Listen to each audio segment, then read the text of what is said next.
음악을 틀어 이 노래가 혹시 너에게 방해가 될까봐 나는 조심하는 중이야 될까봐 나는 조심하는 중이야 내 어릴 적 꿈과 날 사랑한 사람 수 없는 별 아래 그림 같은 섬 하지만 이제 나 잠못 드는 밤 Good morning, everyone. If you can't tell already, I am not in San Francisco. I'm actually in Kyoto, Japan. I'm taking a trip out here to Japan for 9 days with my family. We're gonna be doing 3 days in Kyoto, 2 days in Osaka, and then 4 days in Tokyo, I believe. This is my first time in Japan, so excited would definitely be an understatement. I take a lot of Japanese inspiration for designing my apartment. Japanese cuisine is my absolute favorite food in the entire world. And then I feel like there's also just a lot of things about sort of Japan as a country that I think is really amazing, and I'm just super excited to experience on this trip. And so the things that I'm really going to keep an eye out for are number one, the food. So expect to see lots of sort of food reviews and just restaurant highlights. I'm also really looking forward to seeing the various architecture styles, and so expect to also see a lot of design and interior content. And then I'm also going to be doing a little bit of shopping. I actually forgot to bring a bag for my camera, which is kind of a big L because now I have to carry it around by hand. So definitely also going to be hitting up a lot of clothing stores and in particular thrift stores, because I know there's a lot of amazing vintage and secondhand stores. This is also my first time going on vacation with my family. I feel like ever since before COVID. So also just super looking forward to spending time with my family. And speaking of that, I gotta go meet up with them because they left a little bit ago to go get some coffee. So I'm gonna go meet up with them right now and kick off day number 1 in Japan.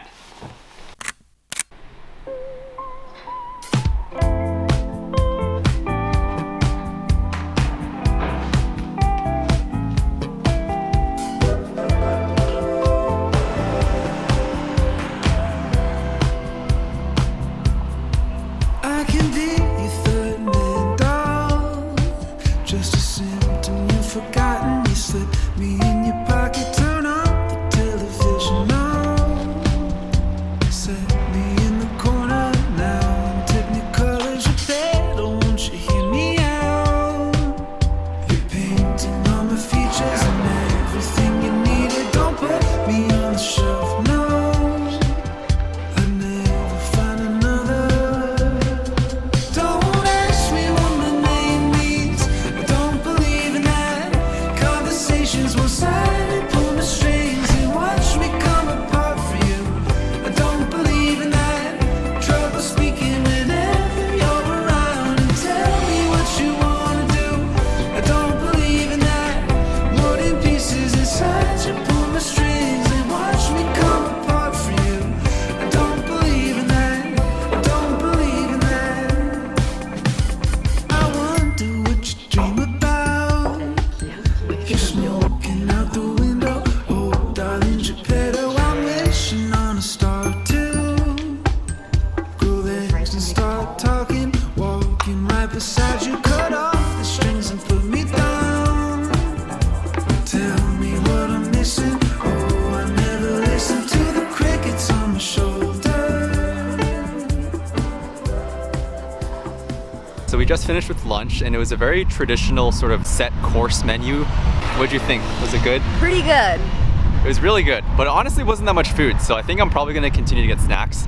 And then I also didn't bring a camera bag, so me and my sister are also gonna go shopping to hopefully find myself a bag. I found some secondhand thrift stores that I think should be good, but yeah, let's see what we can find.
For dinner, we went to this conveyor belt sushi restaurant, whose sister restaurant is actually a Michelin-starred place in Ginza. You order everything directly on these touchscreens, and after a short wait, the food gets directly delivered to you on this conveyor belt. I actually really liked how everything was freshly prepared and directly sent to you, instead of just going continuously on a conveyor belt like a lot of other spots. I tried a lot of different fish, and honestly, every single piece that I had was just absolutely delicious and melting in my mouth. But I have to say, some standouts were definitely the chutoro, which is the medium fatty part of the tuna, the ikura, which is marinated salmon roe, and of course, one of my favorites, uni, which is sea urchin. This particular spot actually had 3 different types of uni, and it was really interesting to be able to try them all side by side. I couldn't really choose a favorite though, because they were all so delicious and the uni was so sweet and custardy. These 3 different cuts of yellowtail were also just melting in my mouth. Overall, I'd probably give this place an 8.9 out of 10. I think for this fast casual concept, the quality was top tier. It was just a little bit pricey. And of course, we had to get dessert afterwards, so we got these matcha and strawberry soft serves from a nearby dessert spot.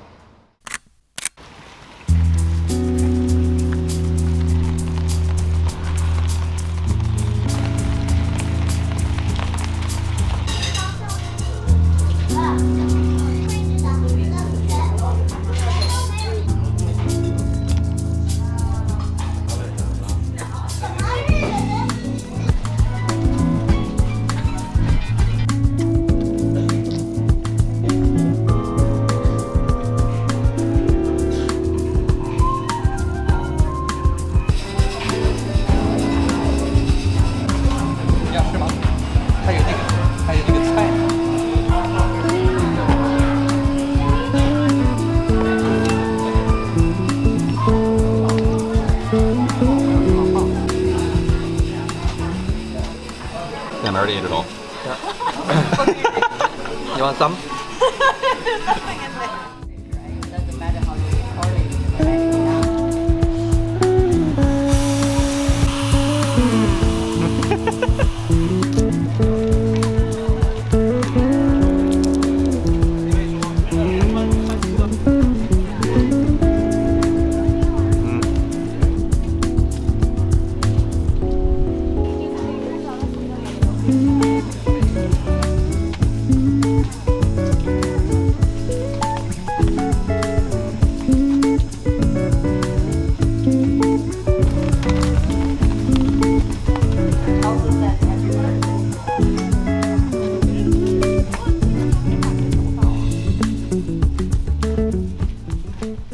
So now we're walking up the Fushimi Inari shrine, and it's pretty cool, but there are a lot of tourists. I feel like all the cool videos you see on Instagram where there's just like one person walking down is pretty hard to get, but it's still pretty cool.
We just transferred from our Airbnb in Kyoto, and now we are in a different Airbnb in Osaka for the next 2 days. We honestly didn't do too much planning on what to do in Osaka, but the main thing we're here for is the food, because I know Osaka is supposed to have some amazing food, especially for the price in comparison to a place like Tokyo. So definitely expecting to be eating a lot of good food. It is now 6 p.m. So we're gonna head into the main part of the city to get dinner, even though I am very tired.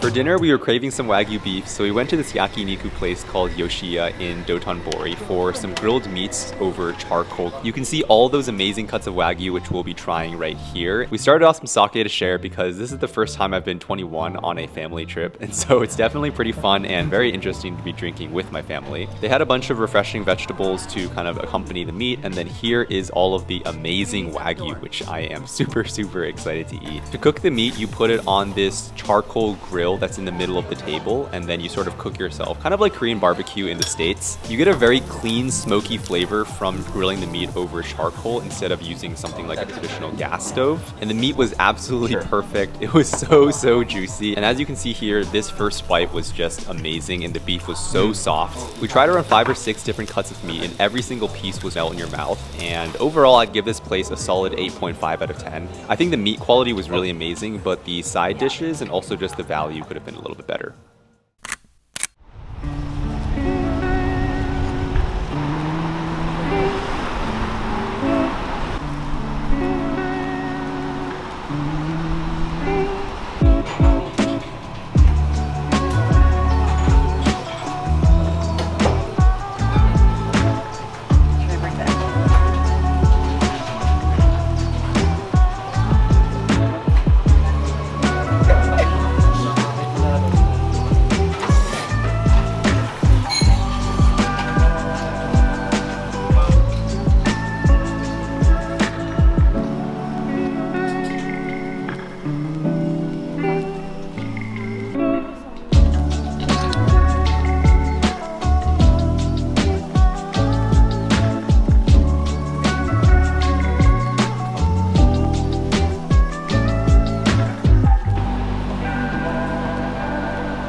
Osaka is known for its nightlife, and even though I'm not someone that drinks too much, I had to experience it at least once. So for our second night in Osaka, I went out for drinks and some casual food with my sister. We decided to get yakitori, which is a pretty common Japanese street food which consists of grilled vegetables and meat skewers. And we decided to do all-you-can-drink sake with it, which was surprisingly only $10 US, which is absolutely crazy. All of the skewers were really good. These are some fish and shrimp skewers, and then we had some chicken meatball skewers, and then this is charcoal grilled old chicken, which is interesting to me. I feel like in America, I don't know the ages of the chicken that we eat. Here's a video of our waiter topping up our sake glasses, and honestly, I swear he was trying to get us drunk because look how full he poured these glasses every single time. I think by the end of the night, I had around 5 or 6 of these, which is probably the equivalent of like 10 glasses of sake in the US. And we ended the meal with this raw egg yolk over rice. This was also my first time drinking alone with my sister since she's 6 years older than me, and we never really had a period of time where we were both in the same city and we could go out together like this. And so it was really fun just to be able to drink and just talk with her.